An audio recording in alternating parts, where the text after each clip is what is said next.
Hello learners, in today's article they are talking about the draft part of the Digital Data Protection Rules 2025. These very rules are in orderly framed to give life to the very important landmark judgment of Supreme Court about the right to privacy in Puttaswamy versus Union of India judgment in 2017. And we know that India is witnessing a rapid growth in the digitization part.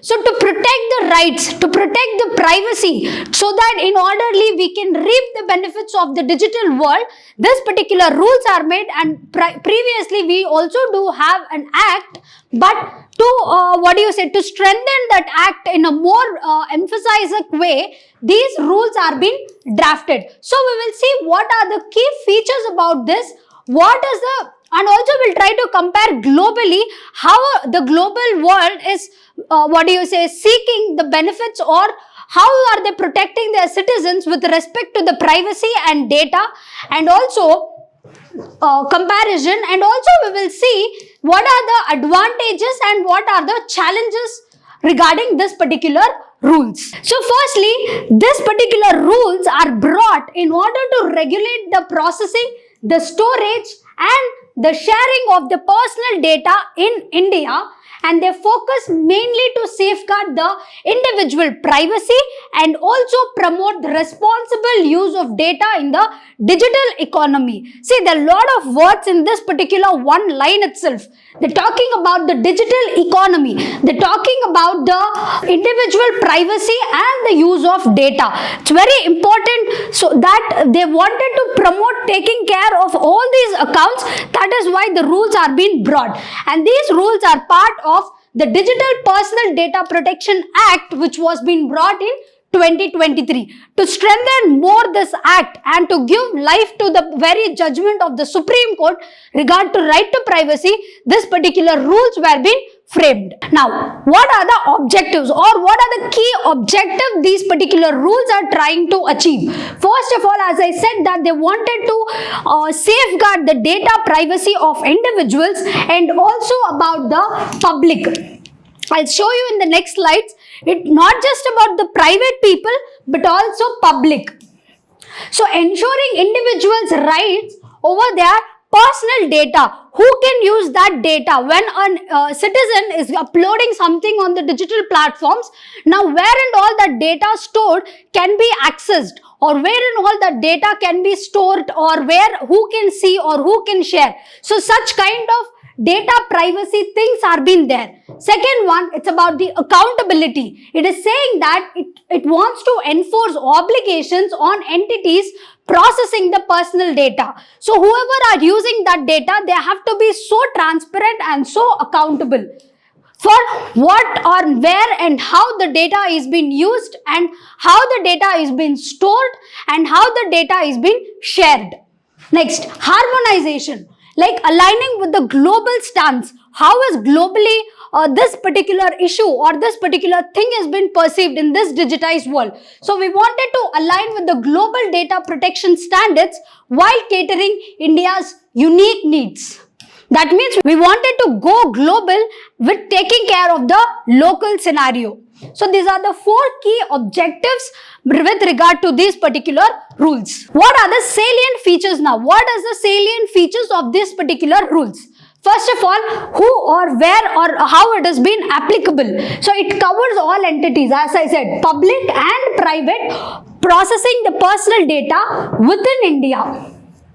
And it extends to data processing outside India if it involves offering goods or services to the Indian citizens. Now we wanted to order something online which is in the other country outside India. Now you give particular data, your address or your name or your mobile number or your email ID. Now how this particular data is being stored. So there are 2 aspects, within India and outside India. And with respect to within India, it is both with public and private. If you give to any government body your data, they also should stand accountable. So applicable for both public and private and also entities within India and outside India.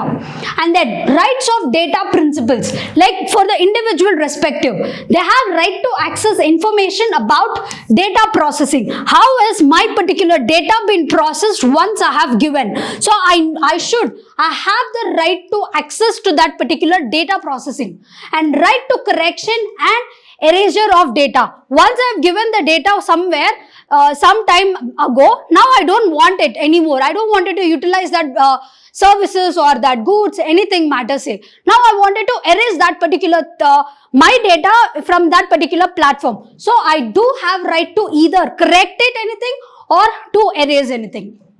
And right to data portability. I can, I can portably use the data as I want. I have that right as well. And now I also can have the grievance redressal. If I face any issue, there should be a redressal mechanism there in that particular structure where I can ensure that my issues are being addressed. So they're talking about the rights, and the salient feature, one of the salient feature is who and where it can be applied to and what are the rights covered. Now, what are the obligations of the data organizations? Obtaining the consent before collecting or processing the data. Like we get a pop-up message like so and so data will be used not just in the website but outside the website as well. Allow and don't allow. Such kind of pop-ups you will get. So there should be a consent taken before my data has been processed or my data has been shared. And we have to, the draft rules are saying that they have to notify individuals about the purpose and the duration of data retention, for how long my data will be retained in that particular site or that particular platform.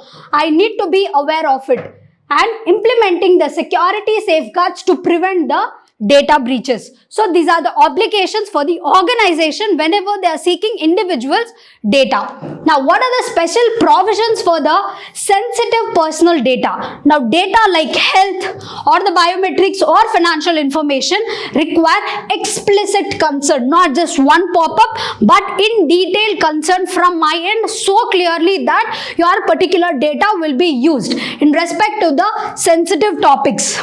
Then, restricted to the cross-border data flow unless permitted by the government. In regard to the sensitive personal data, if my data has to go beyond, there should be a permission from the government so that it can cross the borders. It can go beyond the territories of the country. Next, grievance redressal. Establishment of data protection boards. This is the grievance redressal mechanism. If I have any problem, I can go to this board so that I can address the complaints. Then we have to be, whatever the mechanism is been there, they have to solve in a time-bound manner. Whatever the grievances are being there, they have to be addressed. Then cross-border data transfer allowed only to countries notified by the central government and ensures the data security during international transactions. And if there is a sensitive data, they need to take permission from the government. What are the penalties if one is not following? There are fines up to 500 crore for major breaches. It shows the importance the government is giving with regard to the data, because data is considered the new gold mines or new mines. Provisions for continuous non-compliance penalties. So if once you're non-complying, maybe some other thing, but if you're continuously doing, there would be major provisions involved. So these are the salient features of that particular draft rules, and it's very good. If that comes out, it's very good that government is emphasizing more on the data privacy so that we can, globally say that we do have some kind of respect. And at a global stance, it is considered that data is a very human right. It's not just about fundamental right, it's not about constitutional right, but it's about the basic human right. And this particular draft is emphasizing or showcasing that yes, the Indian government as well, it is or respecting the privacy of the individual. And so what is the significance once it comes out?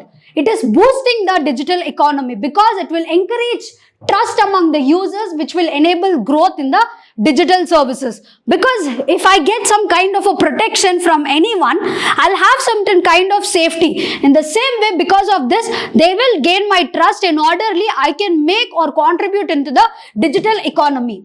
And since it is aligning to the global standard, it brings India in a very closer stance in the global platforms to talk about data. The number of times we were being bashed for not getting access to the internet or government is shutting down, all the such things are there. But this particular rules are showcasing on the global stance that we do respect the individual's privacy.